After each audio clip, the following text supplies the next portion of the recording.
There are moments in life that leave an indelible mark on history. They make us question the very fabric of our society, our beliefs, our systems.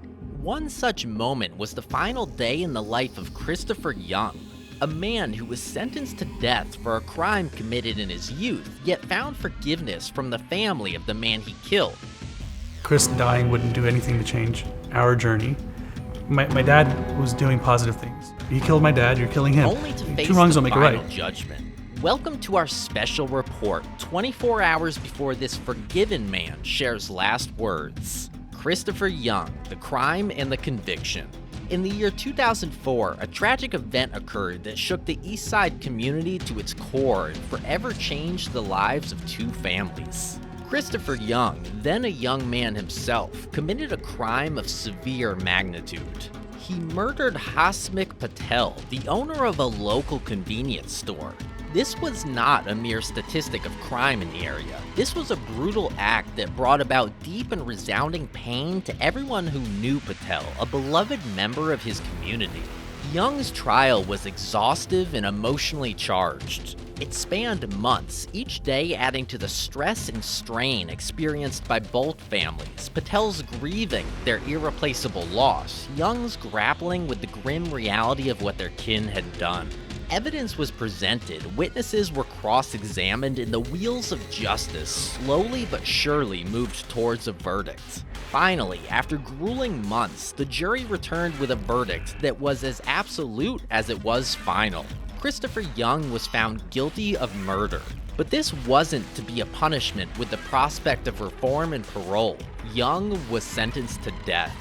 This was a statement from the court, a declaration that they believed this was a crime so heinous that the only proportionate response was to demand Young's life in return. Thus, Young spent the next 12 years on death row. These years were marked by a ticking clock, each passing second bringing him closer to his looming fate.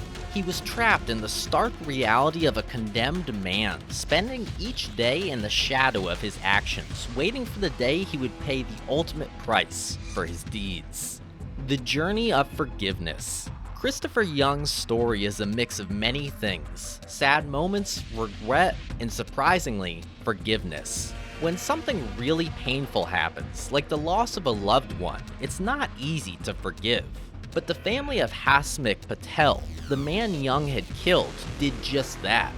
And they didn't keep it to themselves, they told everyone about it. I'm forgiving the man that's alive today, who's remorseful and wants to change other people. I can't forgive. In a moving statement, they said, the man that was executed was not the same man that killed Hasmik Patel. This means that they believed Young had changed. They saw him as more than just a person who had committed a terrible crime. They knew he was a father to his daughters. They knew he had tried to turn his life around even while he was in prison.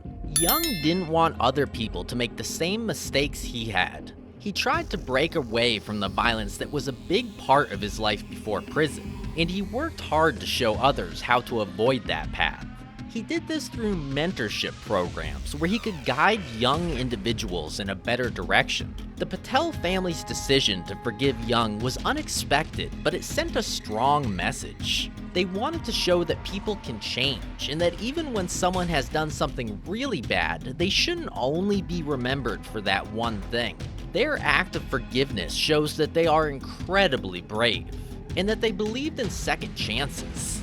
This doesn't mean they weren't hurt by what happened, but instead of staying angry, they decided to forgive. This forgiveness shone a light on the changes Young had made, showing a different side of an otherwise tragic story. Their decision to forgive Young reminds us of the power of forgiveness, even in the most difficult times. The final day and the last words. The last day of Christopher Young's life was filled with many emotions. Outside the prison, there were a few people with signs. These signs had strong messages like "Stop executions," "The death penalty is murder," and "All lives matter." They were trying to make a point that every life is important, even the life of someone who has done something very wrong. Inside the prison, Young was getting ready to face his punishment. He was dressed in a simple white outfit, lying on a table that looked a lot like a hospital bed. Despite knowing what was coming, Young was calm. He wasn't scared or angry, he was just ready. As is tradition, he was allowed to say some last words.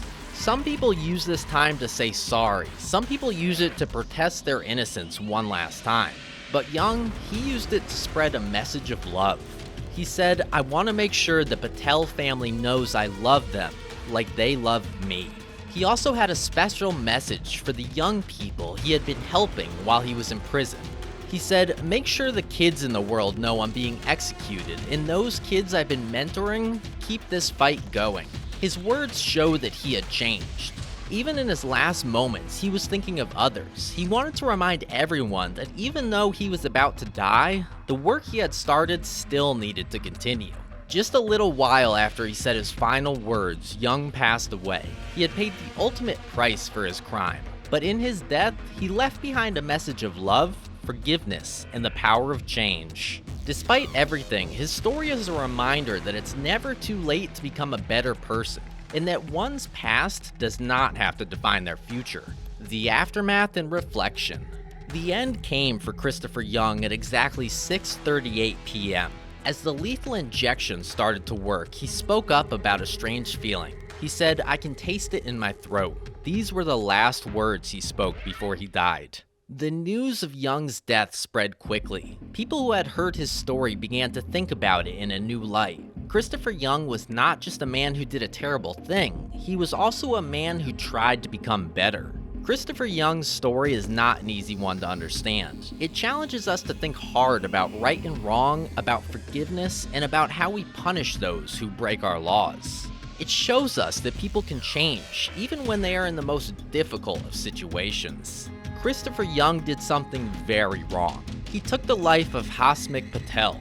But in the years that followed, he tried to make up for his crime by changing his own life and by reaching out to others. He wanted to show the world that he was more than just a criminal. He wanted to show that he was a man who had made a mistake, but who also had the courage to admit it and to try to make things right. The story of Christopher Young also makes us think about forgiveness. The Patel family, who lost a loved one because of Young, chose to forgive him. This was a powerful act of mercy that challenges us to consider whether we, too, could forgive in the face of such loss. Even though Christopher Young is no longer with us, his story remains. It continues to make us question and reflect on our own views about justice and forgiveness. Can a person truly change? Can a wrong be made right? Can forgiveness bring healing? These are the questions that the story of Christopher Young leaves behind. It's up to us to find the answers.